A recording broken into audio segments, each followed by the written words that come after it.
বাংলাদেশ প্রসঙ্গে ভারত চীনের মুখোমুখি অবস্থানে দেশ গভীর সংকটে বলে মনে করেন গণফোরামের সাবেক সাধারণ সম্পাদক মোস্তফা মহসিন মন্টু। এই সংকট থেকে উত্তরণে জাতীয় সরকার গঠনের পরামর্শ তার। বলছেন, কোনো দেশের রাষ্ট্রদূতের দিকে না তাকিয়ে প্রধান দুই নেত্রীর উচিত দেশকে এখন কিছুদিনের জন্য জাতীয় সরকারের হাতে ছেড়ে দেয়া। তারা চাইলে গণফোরামই এই উদ্যোগ নেবে। আরো জানাচ্ছেন তৌহিদ শান্ত। গণফোরামের সাবেক এই সাধারণ সম্পাদক রাজনীতিটা শুরু করেন সিরাজুল আলম খান, শেখ ফজলুল হক মনির ভাবাদর্শ ধারণ করেই। কিন্তু আজকের আওয়ামী লীগ নিয়ে তার বিশ্বাস, এই দলটি এখন আর বঙ্গবন্ধুর নীতিতে চলে না। যুবলীগের সাবেক চেয়ারম্যানের মনে আজকের যুবলীগ নিয়েও বেশ আক্ষেপ। বঙ্গবন্ধু বেঁচে থাকলে 2018 সালের জাতীয় নির্বাচন প্রতিহত করতেন বলেও মনে করেন তিনি। আজকে আমরা কি কোনো গণতান্ত্রিক নির্বাচন আমরা দেখতে পাচ্ছি? এই কয়েকটা হয়ে গেল। বঙ্গবন্ধু যদি জীবিত থাকতেন, বঙ্গবন্ধু সেটা হতে দিতেন না, তিনি রাজপথে নেমে পড়তেন। তো ওনার আত্মাও কি শান্তি পাবে? আমরা কথা বিদেশি রাষ্ট্রদূতদের খুব বেশি তারিফ করি, গোপনে আমি রাজনীতিবিদ হিসাবে দেখা করবো, আমার মনের কথাটা বলে আসবো, তারা আমার প্রবলেম সলভ করে দিবে, এটা তো সম্ভব না। আমার প্রবলেম সলভ করতে পারে আমার জনগণ। কিন্তু আড়ালে জামাতকে নির্বাচনে নিয়ে ডক্টর কামালের ঐক্যফ্রন্ট যে ভুল করেছিল তখন স্বীকার না করলেও 2 বছর পর এসে একথা বললেন। জামাতে ইসলামে আমাদের সাথে ছিল, এটা নিয়ে অনেক কথাবার্তা আছে, আমিও সেই ব্যাপারে একমত যে হ্যাঁ, জামাত ইসলাম আমাদের সাথে ছিল, এটা ভুল হয়েছে। আসলে তো জামাত ইসলামের সাথে ঐক্য আওয়ামী লীগেরও হয়েছিল। যা হয়েছে ভুলে গিয়ে জাতিকে রক্ষায় জাতীয় সরকারের ধারণা বাস্তবায়নের উদ্যোগ নিতে চান তারা। আমাদের বঙ্গোপসাগর নিয়ে বা আমাদের অর্থনৈতিক অবস্থা নিয়ে আর ভারত এবং চীনের যে মুখোমুখি অবস্থান, আমরা কিন্তু একটা ক্রিটিক্যাল জায়গায় বসে আছি। এই জাতীয় রাজনীতি থেকে কেন্দ্র করে একটা ঐক্য হওয়া প্রয়োজন আছে। কমপক্ষে একটা জাতীয় সরকার কিছুদিনের জন্য যদি করার পরে আমরা যদি একটা নীতিমালা তৈরি করতে পারি, সেই নীতিমালা ধরে পরবর্তী সরকারগুলি আসবে। বঙ্গবন্ধু কন্যা জননেত্রী হাসিনাকে আমি অনুরোধ করব যে বঙ্গবন্ধুর কন্যা হিসাবে তিনি এই আবেদনটা রাখতে পারেন। মুক্তিযোদ্ধা জিয়াউর রহমানের স্ত্রী বেগম খালেদা জিয়া রাখতে পারেন। যদিও মোস্তফা মহসিন মন্টুর এই পরামর্শ দুই নেত্রী বা তাদের দল আদৌ মূল্যায়ন করবে কিনা এ নিয়ে সংশয় রয়েছে রাজনৈতিক বিশ্লেষকদের। তৌহিদ শান্ত, নিউজ 24, ঢাকা। এবারে ফিরে দেখা 2020।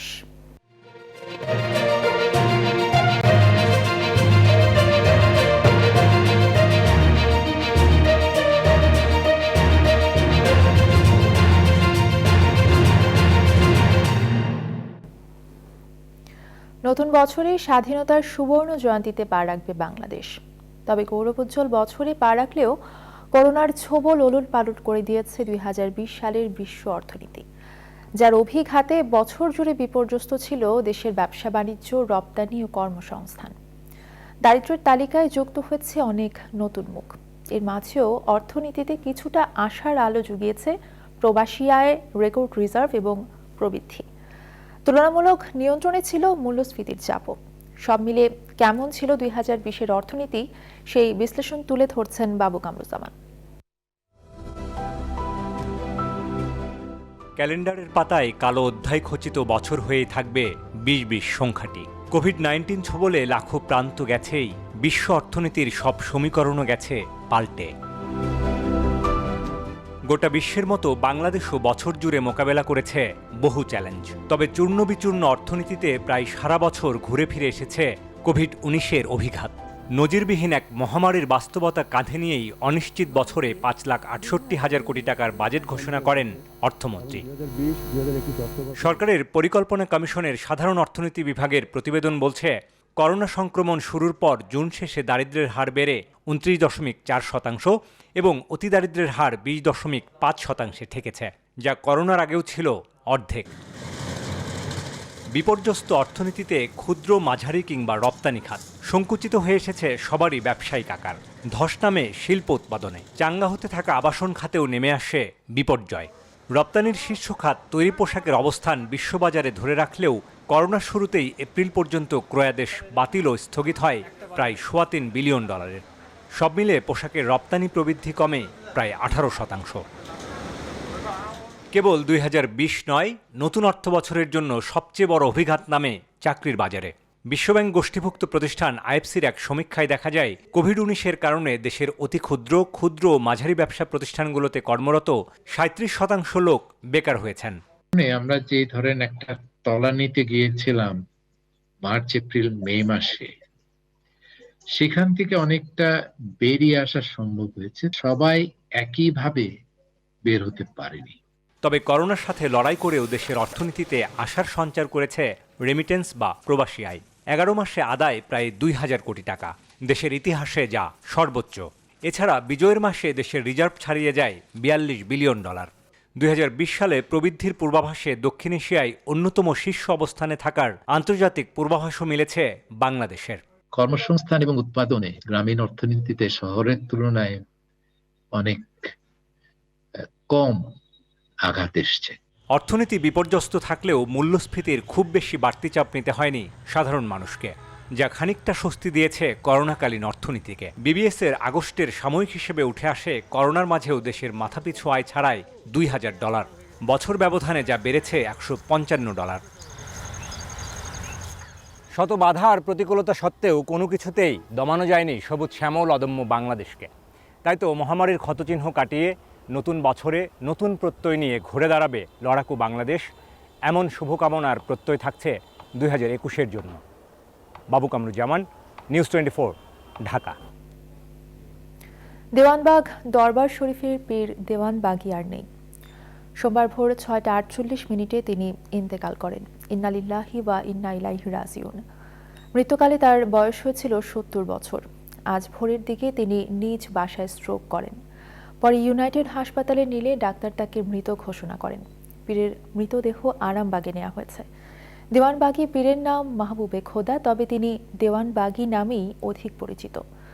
1949 সালের 14 ডিসেম্বর ব্রাহ্মণবাড়িয়ার আশুগঞ্জ উপজেলার বাহাদুরপুর গ্রামে জন্মগ্রহণ করেন তিনি।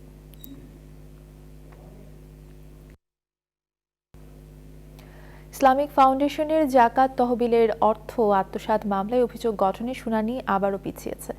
মামলার অন্যতম আসামি জামায়াত নেতা দেলোয়ার হোসেন সাইদির পক্ষে আইনজীবীরা সময় আবেদন করলে আদালত এই মামলায় অভিযোগ গঠনের শুনানির জন্য আগামী 11 জানুয়ারি দিন ধার্য করেন।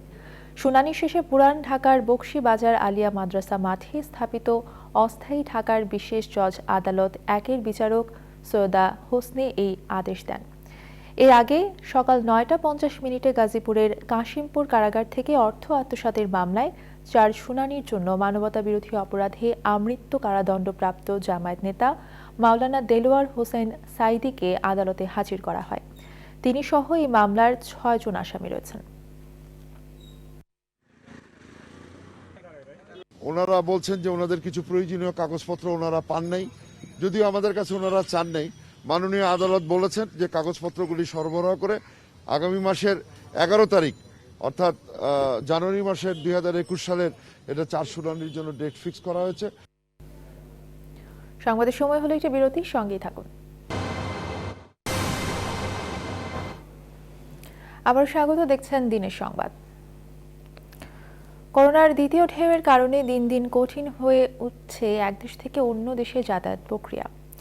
এতদিন দেশ ত্যাগের 72 ঘন্টার মধ্যে করা টেস্ট রিপোর্ট হলেই চলত, কিন্তু এখন কোনো দেশ সেই সময় কমিয়ে 48 ঘন্টা বেঁধে দিয়েছে। আর সে কারণেই বিদেশগামীদের সুবিধার্থে সারা দেশে মোট 47টি প্রতিষ্ঠানে করোনা টেস্ট কেন্দ্র স্থাপন করেছে স্বাস্থ্য অধিদপ্তর। এর মধ্যে শুধু ঢাকায় 25টি রয়েছে। আরও জানাচ্ছেন হাবিবুল ইসলাম হাবিব। মহামারী করোনা ভাইরাস বিশ্বব্যাপী ছড়িয়ে পড়ার পর থেকে করোনা রুখতে নানা পদক্ষেপ নেয় বিভিন্ন দেশ। দেশে প্রবেশ ও বিদেশ গমনের সময় করোনা পরীক্ষার নেগেটিভ রিপোর্ট বাধ্যতামূলক করে সারা বিশ্ব। সেই ধারাবাহিকতায় রাজধানীর মহাখালীর ডিএনসিসি নির্মিত মার্কেটে স্থাপন করা হয় করোনা আইসোলেশন সেন্টার ও পরীক্ষা কেন্দ্র। প্রথম থেকেই এই সেন্টারে দিনে 3000 করে বিদেশগামীর করোনা টেস্ট করা হচ্ছে, কিন্তু প্রয়োজন বেড়ে যাওয়ায় পর্যায়ক্রমে দেশের বিভিন্ন জেলায় বাড়ানো হয় করোনা টেস্ট কেন্দ্র। এরই ধারাবাহিকতায় করোনার দ্বিতীয় ঢেউ সামলাতে সেই সংখ্যা আবারও বাড়িয়ে 47টি টেস্ট কেন্দ্র করা হয়েছে। এর মধ্যে শুধু রাজধানীতেই 25টি। 48 আওয়ার্সের মধ্যে যদি আপনার স্যাম্পল কালেকশন রিপোর্ট দেয় এবং তার দেশে পৌঁছাতে হয়, তাহলে সেটা কিন্তু যথেষ্ট রিস্কের মধ্যে পড়ে যায়। এই সময়ের মধ্যে রিপোর্টটা তৈরি করে সেখানে আবার যেয়ে পৌঁছানো, কারণ অনেক দেশে ট্রানজিট টাইমও অনেক বেশি থাকে, প্লাস জার্নি টাইম সব মিলে ঝিলে বেশ কিছুটা সময় চলে যায়। সেক্ষেত্রে একটু সংকট হচ্ছে। তো সেই জায়গাগুলোকে অ্যাড্রেস করার জন্য যে নতুন আরও 21টি প্রাইভেট অর্গানাইজেশনকে দেওয়া হয়েছে। টেস্ট কেন্দ্র বাড়ানোর ফলে মানুষের চাপ কমেছে করোনা আইসোলেশন সেন্টারে। নির্ধারিত সময়ে করোনা পরীক্ষার রিপোর্ট পাচ্ছেন বলেও জানান এখানে আসা বিদেশগামীরা। বেসিক্যালি আমি জাপান থেকে এখানে আসছি 18 তারিখে এই মাসে। না, ওখানে যেটা হচ্ছে আপনার আমি যা আসার আগে করা রাখছে ওখানে একটু এক্সপেন্সিভ। আমার যেটা করছি 24 আওয়ার্স আসলে আমার বাংলাদেশের টাকা প্রায় 30,000 টাকা দেওয়া লাগছে। আমাদের যেই বর্তমানে যে পরিস্থিতি এখন আমি পেয়েছি দেশে না। হ্যাঁ, বাংলাদেশের সিস্টেম ভালোই লাগতেছে। এখন এখানে এই জায়গার মাধ্যমে সহজ পদ্ধতিতে আমরা সব কিছু সাহায্য পাইতেছে আর কি। সরকারি ও বেসরকারি সব করোনা টেস্ট কেন্দ্রে সপ্তাহে 7 দিনই সকাল 9টা থেকে বিকেল 5টা পর্যন্ত চলে স্যাম্পল সংগ্রহের কাজ। শুধু মহাখালী আইসোলেশন সেন্টারে করোনা টেস্টের জন্য নেওয়া হয় 1500 টাকা। হাবিবুল ইসলাম হাবিব, নিউজ 24, ঢাকা। বিশ্বজুড়ে ছড়িয়ে পড়ছে করোনা ভাইরাসের নতুন ধরন। ইউরোপের বেশ কয়েকটি দেশ সহ করোনার এই নতুন স্ট্রেইন ছড়িয়ে পড়েছে দক্ষিণ আফ্রিকা, কানাডা এবং জাপানেও। সোমবার সৌদি আরব জানিয়েছে করোনার কারণে আন্তর্জাতিক ফ্লাইটে নিষেধাজ্ঞা আরও 1 সপ্তাহ বৃদ্ধি করেছে তারা। এদিকে নতুন করে করোনায় সারা বিশ্বে আক্রান্ত হয়েছে 4,10,000-এর বেশি মানুষ। 24 ঘন্টায় প্রায় 7,000-এর বেশি মৃত্যু হয়েছে।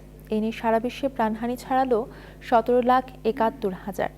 মোট সংক্রমণ ছাড়িয়েছে 8,11,00,000। যুক্তরাষ্ট্র এখন প্রবল রয়েছে সংক্রমণের মাত্রা। গেল 24 ঘন্টায় দেশটিতে আক্রান্ত হয়েছে 1,25,000 আর মারা গেছেন 1,215 জন। এখন পর্যন্ত বিশ্বজুড়ে মোট সুস্থ হয়ে উঠেছেন 5,72,00,000-এর বেশি মানুষ।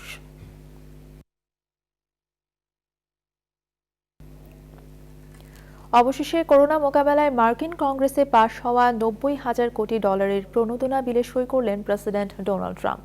গেল সপ্তাহে মার্কিন কংগ্রেসের সপ্তাহে পাশ হওয়া $90,000 কোটি প্রণোদনা প্যাকেজে বার্ষিক $75,000 নিচে আয় করা মার্কিনীদের এককালীন $600 দেওয়ার প্রস্তাব করা হয়। তবে ট্রাম্প চান জনপ্রতি $600 থেকে বাড়িয়ে $2,000 বা দম্পতিদের জন্য $4,000 করার। এর আগে ট্রাম্প প্রণোদনা প্যাকেজে স্বাক্ষর না করায় প্রায় 1.5 কোটি মার্কিনীর বেকার ভাতা হুমকির মুখে পড়ে।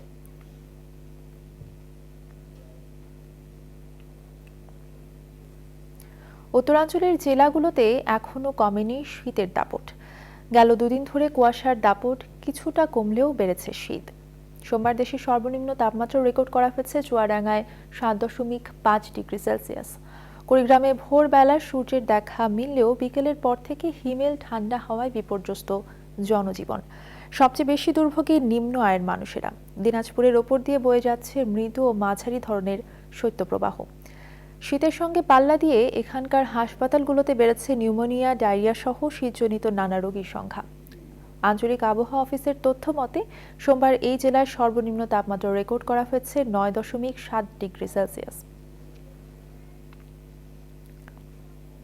কুয়াশা পড়েছে, কাজে যাবো 7টার সময়, এখন বাজতেছে 8টা, তাও কাজে যাওয়া খুব সমস্যা বর্তমানে। প্রচন্ড ঠান্ডা, হাত পা রাস্তাঘাটে কোনো দেখা যাচ্ছে না। শীত বেশি ভাই, তারপরে কুয়াশা, গাড়ি চালান সমস্যা বা অ্যাক্সিডেন্টগুলো বেশি হচ্ছে।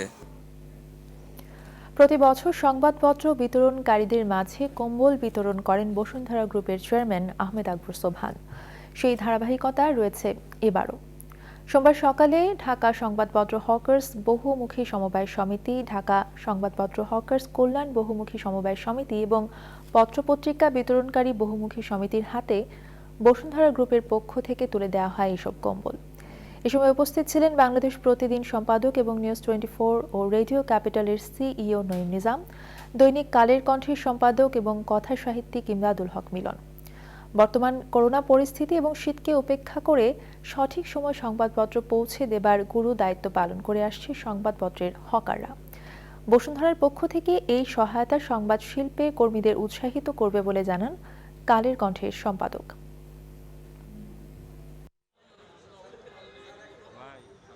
বসুন্ধরা গ্রুপের মাননীয় চেয়ারম্যান জনাব আহমেদ আকবর সোবহান প্রত্যেক বছর লক্ষ লক্ষ কম্বল দিয়ে থাকেন শীতার্তদের। আর আমাদের ইস্ট ওয়েস্ট মিডিয়া গ্রুপের পত্রিকাগুলোকে যারা বিক্রি করেন, আমরা সেসব হকার ভাইদের, হকার নেতাদের কাছে এগুলো পৌঁছে দেব। কালের কণ্ঠের একটি প্রতিষ্ঠান আছে, কালের কণ্ঠের ভেতরে এই পত্রিকাটিকে ঘিরে, সেটির নাম শুভ সংঘ। এই শুভ সংঘের সঙ্গে 10-12 লক্ষ ছেলে মেয়ে এখন কাজ করে সারা দেশে, এবং আমরা শুভ সংঘের মাধ্যমেও আগামী সপ্তাহ থেকে কম্বল বিতরণ শুরু করব। সময় হলো আরও একটি বিরতির, সঙ্গেই থাকুন। আবার স্বাগত, দেখছেন দিনের সংবাদ। এবারে খেলার খবর। ফেডারেশন কাপে আজ একমাত্র ম্যাচে চট্টগ্রাম আবাহনীর বিপক্ষে লড়বে বসুন্ধরা কিংস। বঙ্গবন্ধু জাতীয় স্টেডিয়ামে ম্যাচটি শুরু বিকেল 5টায়। সি গ্রুপ থেকে উভয় দলই নিশ্চিত করেছে কোয়ার্টার ফাইনাল, তবে ছাড় দিতে নারাজ উভয় দলই। গ্রুপ চ্যাম্পিয়ন হিসেবে শেষ 8-এ জায়গা করে নেওয়া দু দলেরই লক্ষ্য।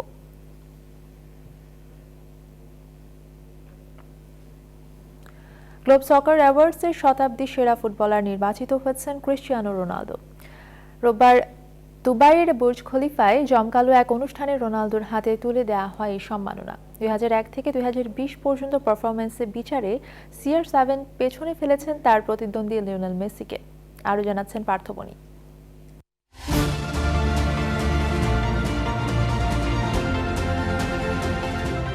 আলোর রোশনাই, গ্ল্যামারের ছড়াছড়ি আর দুবাইয়ের আভিজাত্য সব মিলিয়ে বছরের শেষটায় আরও উজ্জ্বল হয়ে উঠলেন ক্রিস্টিয়ানো রোনালদো। কেননা অজস্র সম্মাননার সাথে এখন CR7-এর নামের পাশে যুক্ত হয়েছে শতাব্দী সেরা ফুটবলারের খেতাব। দুবাইয়ের ল্যান্ডমার্ক বুর্জ খলিফায় বসেছিল গ্লোব সকার অ্যাওয়ার্ডসের জমকালো অনুষ্ঠান। মুহূর্তটা উপভোগ করতে বান্ধবী জর্জিনা রদ্রিগেজকে নিয়ে হাজির হন সময়ের অন্যতম সেরা এই তারকা। ফিফা প্রেসিডেন্ট জিয়ান্নি ইনফান্তিনো সহ ফুটবল বিশ্বের অনেক রথী মহারথী ছিলেন উপস্থিত। Ladies and gentlemen, the first ever Dubai Globe Soccer Awards Player of the Century is Cristiano Ronaldo. 2001 থেকে 2020 সাল পর্যন্ত সময়কে বিবেচনায় নিয়ে দেয়া হয় এই অ্যাওয়ার্ড। সপ্তাহের ব্যবধানে দ্বিতীয় পুরস্কার হাতে স্বভাবতই উচ্ছ্বসিত ছিলেন CR7। আমার জন্য এটি বড় প্রাপ্তি। যেমনটা আমি আগেই বলেছিলাম, এ ধরনের সম্মাননা আমাকে এগিয়ে যেতে অনুপ্রেরণা যোগায়। দারুণ সব ফুটবলের সাথে এই ইভেন্টের অংশ হতে পেরে আমি গর্বিত। আশা করি সামনের বছর মহামারী কেটে যাবে আর আপনারাও পরিবারের সাথে ফুটবলকে আরও বেশি উপভোগ করতে পারবেন। The Globe Soccer Awards Coach of the Century is Pep Guardiola. Globe Soccer অ্যাওয়ার্ডসে রোনালদোর সাথে মঞ্চ আলোকিত করেন Pep Guardiola. Barcelona, Bayern Munich হয়ে এখন ম্যান সিটির দায়িত্বে থাকা পেপ হয়েছেন শতকের সেরা কোচ। ক্লাব অফ দ্য সেঞ্চুরির অ্যাওয়ার্ড গিয়েছে রিয়াল মাদ্রিদের ঘরে। এদিকে চলতি বছরের পারফরমেন্সের উপর ভিত্তি করেও দেয়া হয়েছে সম্মাননা। Robert Lewandowski. যেখানে রোনালদো মেসিকে টপকে বর্ষসেরা ফুটবলার হয়েছেন Polish striker Robert Lewandowski. পার্থবণিক, news 24। আর এই ছিল এখনকার আয়োজন। সাথে থাকায় ধন্যবাদ সবাইকে। আরও জানতে ভিজিট করুন www.news24bd.tv।